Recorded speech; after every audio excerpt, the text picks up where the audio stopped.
All right, I want to look at some things here, and this is essentially me going over some of my notes or information that I have, things that I have come across, and I want to take a look at the artist, the name of the artist, Cardi B, and come maybe just try to decode that a little bit, and also I will show you what I believe that relates to, and some other information that I will probably be eventually putting into a more finished product when I eventually start putting more of this research that I do into a larger video. Before I begin, I would just like to say, I'm trying to figure out what the best way to disseminate the information is. As with the video on Shekinah, sometimes when I do large information dumps, the videos can get over an hour in length.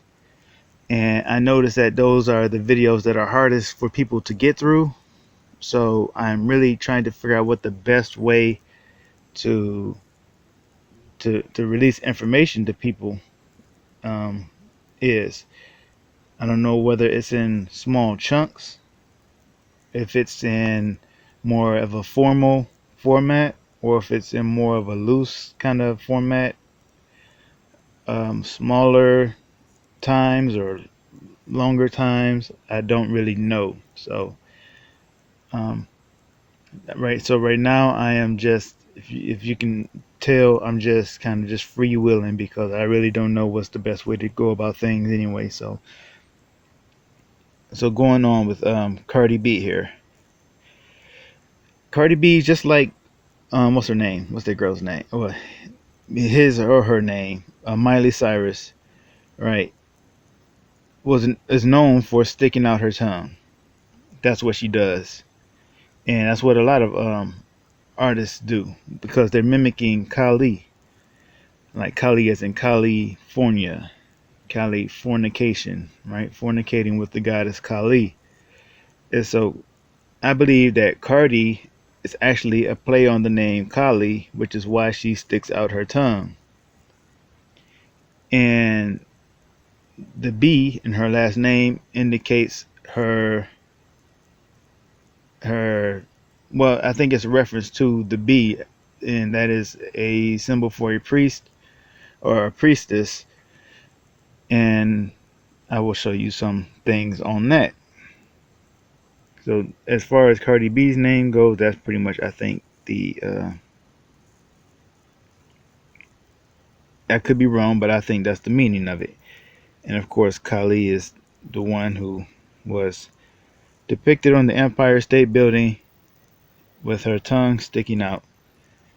And that is referenced, her tongue sticking out is referenced in Isaiah chapter 57, verse 3 through 5, where God says to Israelites who are worshiping her in the grove, and he asks them, "Who against whom do you sport yourselves, or who are you mocking? Against whom make ye a wide mouth and draw out the tongue?" And he calls them sons of the sorceress and children of the adulterer and the whore. So when we're dealing with the goddess, we're often dealing with these sacred prostitutes, or the, what do you call them? The harlots, really, because she's the mother of harlots. And when they perform these sex rituals or the sex magic in order to worship their goddess through sex, through fornication, they have children. And what they often do is they sacrifice those children to Molech or to one of the other um, gods.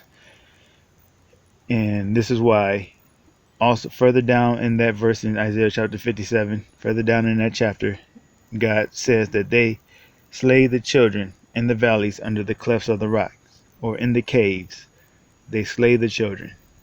These children are born from their acts of fornication as they worship their goddess who makes a wide mouth and draws out the tongue. So that is Cardi B, or Kali B. And I believe that the B has something to do with the name of what we call our military. Now, when you look up the etymology of the word military, the from etymology.com, it says that it is from the Latin militaris, of soldiers or war, of military service, warlike, from miles, genitive of militis or soldier, of unknown origin. So the origin isn't quite known, but I think I have a good theory on where the word military comes from. If you consider what a military is, they're like a bunch of bees, right? And of course, bees are serving their queen, but they're organized and they will go on the attack to defend the hive. That is what they are for. They are defending the hive, and they do have a somewhat of a hive mind. You have to have somewhat of a hive mind to be in the military. So this is related to, as you will see, is I believe it is related to bees, and you can also extend that to ants, like as in an ant farm. Both ants and bees serve the queen, but mostly we're just dealing with the bees here because that's what's going to be, I think, most important. So I'm going to swap to a few photos that I have of a book that I've been reading, and here's the book cover so that you know exactly which book I'm talking about. It's by um, uh, a pagan, of course, but he is sympathetic towards Freemasonry and all those mystery societies. But so I don't take any information that he has on Jesus Christ, because all of his information on Jesus is going to be wrong because he's Antichrist. But he does have valuable information, and I was reading in this book on Malta, and of course, you know, the Knights of Malta. I'm sure everyone has heard of that. And as you see on this page, I will be reading from the book, and the images that you see may not necessarily be matched up with the pages that I'm reading in the book. But I could not find a way really to do this without well, I wanted to try to record as I was going along, but I couldn't get the camera app really to work well with the screen recorder app. It just looks weird. So um, they're recording in different resolutions, and not just that, but you have like the camera, the record button in the way, and all that kind of stuff. So anyway, as you can see on this page, it says that the island of Malta takes its name from the Phoenician Malith, meaning haven, and later Melita, or honey. Obviously, this does not immediately qualify the island as a haven of the other world. After all, Malta is known for an endemic species of bee that thrives on the tiny jewel in the Mediterranean and produces a fair supply of the golden sticky stuff.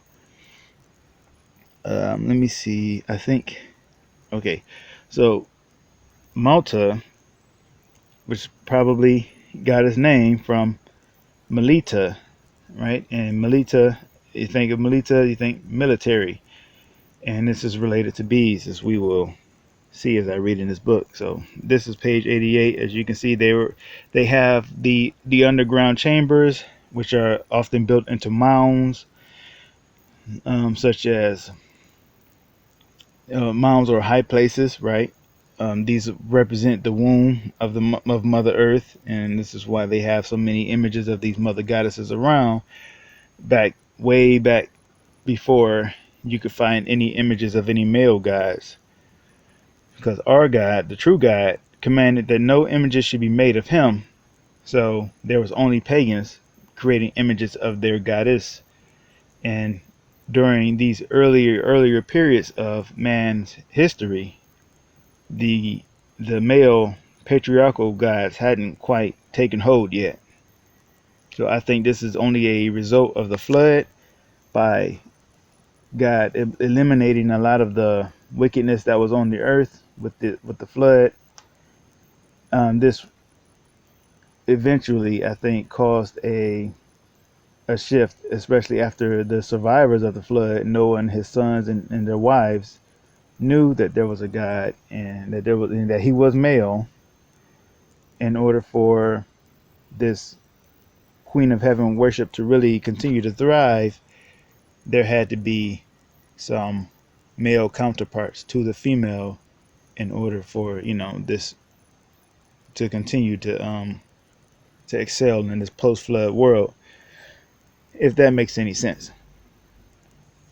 So on this page, we see an image of one of these structures that have been marked with many holes. And this page here says that the up at the top, that the small holes that from a short distance make the temples re, resemble, I was about to say repairs, but anyway, resemble massive honeycombs. So let's see, there exists a linguistic piece of evidence that further links ancient Melita to the initiation practices of the Mediterranean, and it is found in a nymph called Melissa.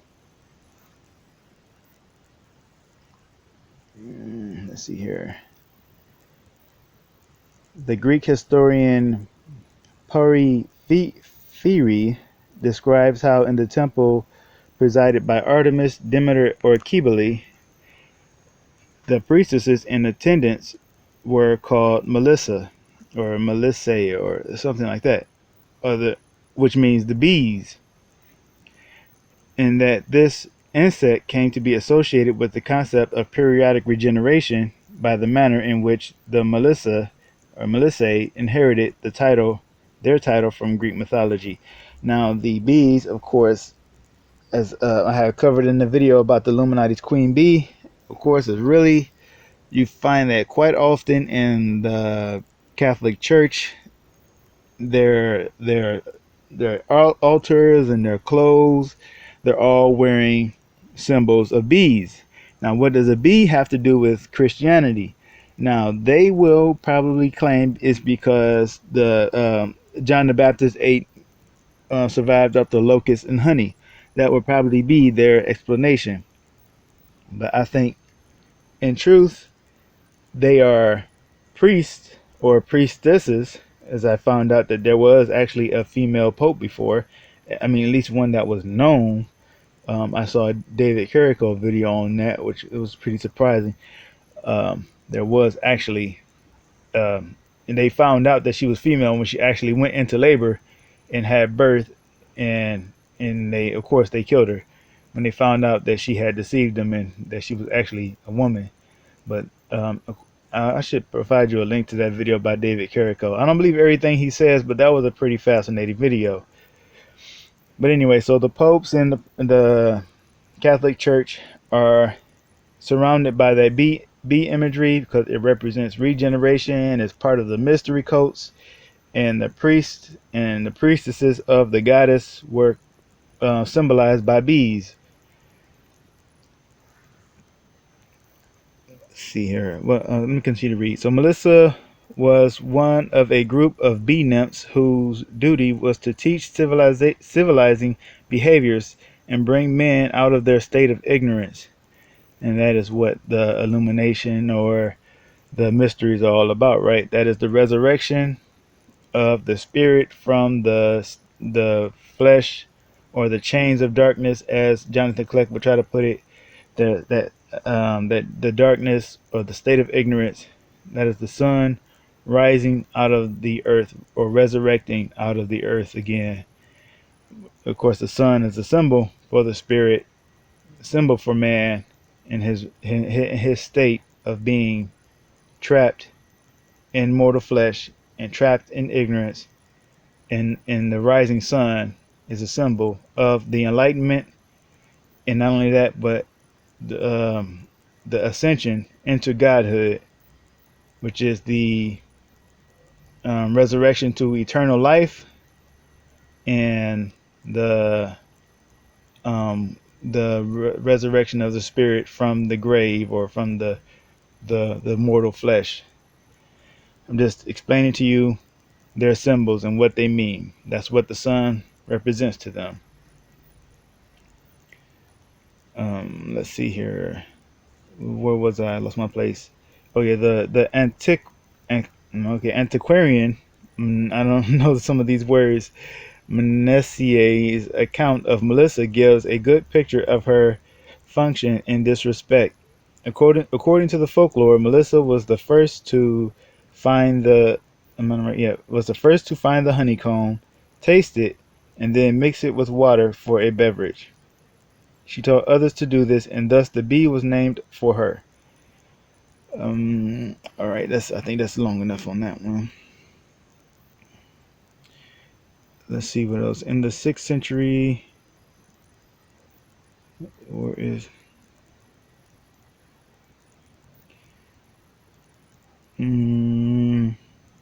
initiates purified? Where is it? In one segment of the Orphic poetry, Melita is spoken of as a hive. Now, Melita was the name, of course, for Malta. So Melita is spoken of as a hive named Sarah, the hive of Venus. And the quote goes, "Let us celebrate the hive of Venus, who rose from the sea, that hive of many names, the mighty fountain from whence all kings are descended, from whence all the winged and immortal loves were again produced." So this is speaking of the hive of Venus, which Malta or Melita was considered to be. And this is why the Knights of Malta are so named, because they are the hive, or they are the bees, or the priestesses, or the knights, or the military, the Melita of their goddess Venus, who is in Latin called Lucifer. And of course, also the mother of the gods, and mother of harlots, and mother of abominations, and all of that. And of course, she rose from the sea.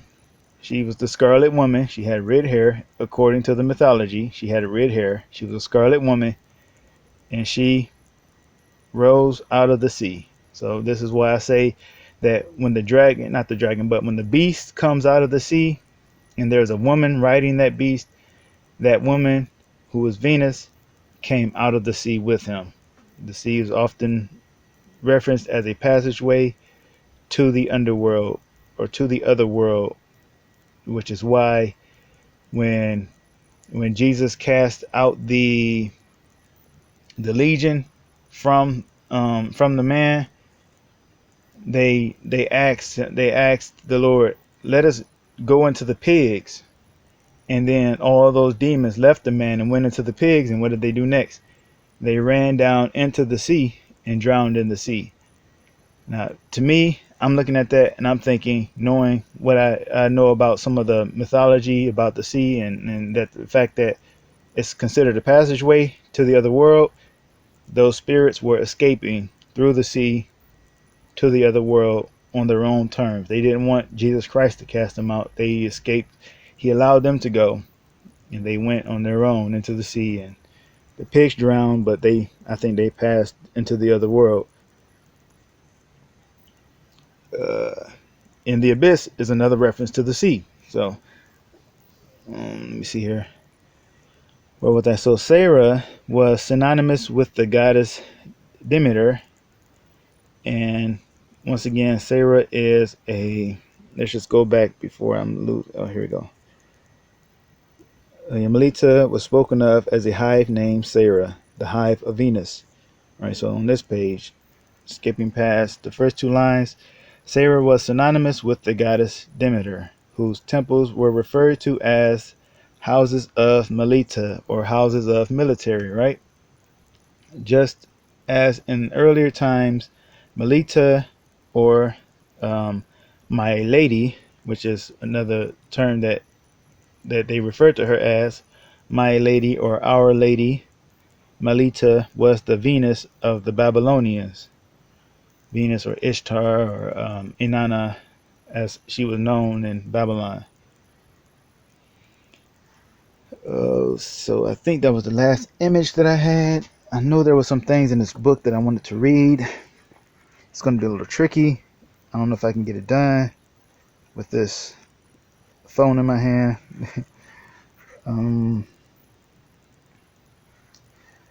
But maybe that, that should probably suffice to give.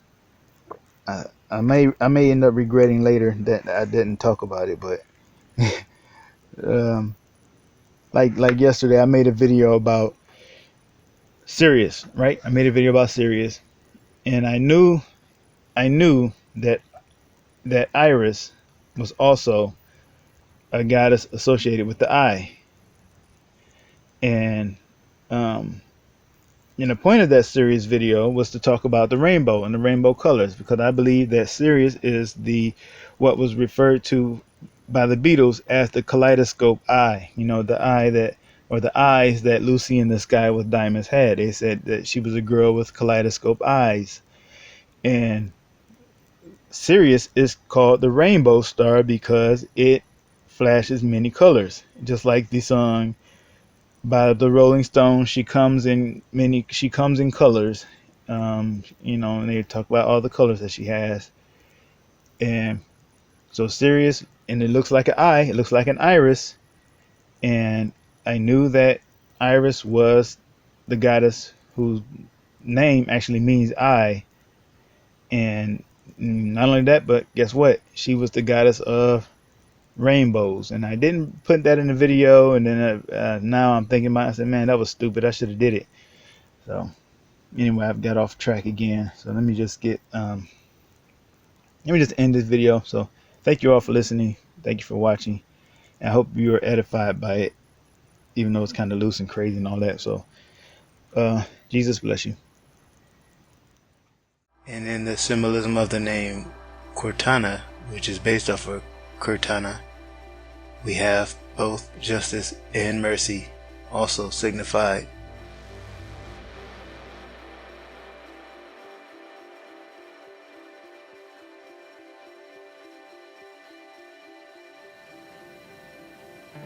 Read my note from today. Okay, I found this note. Your note from today says, Alexa, tell me about my 3 p.m. appointment. That's all. Here is the next event. Today, at 3 p.m. there's OK Google, what is in my calendar at 4 p.m. Today, there's only one thing. It starts at 4 p.m. and the title is Hey Siri, read my note from today. Your note from today says, Alexa, tell me about my 3 p.m. appointment. Here is the next event. Today, at 3 p.m. there's OK Google, what is in my calendar at 4 p.m. Today, there's only one thing on your calendar. It starts at 4 p.m. and the title is Hey Siri, read my note from today. Your note from today says, Alexa, tell me about my 3 p.m. appointment. Here is the next event. Today, at 3 p.m. there's OK Google, what is in my calendar at 4 p.m. Today, there's only one thing. It's at 4 p.m. and its title is Hey Siri, read my note from today. Your note from today says, Alexa, tell me about my 3 p.m. appointment.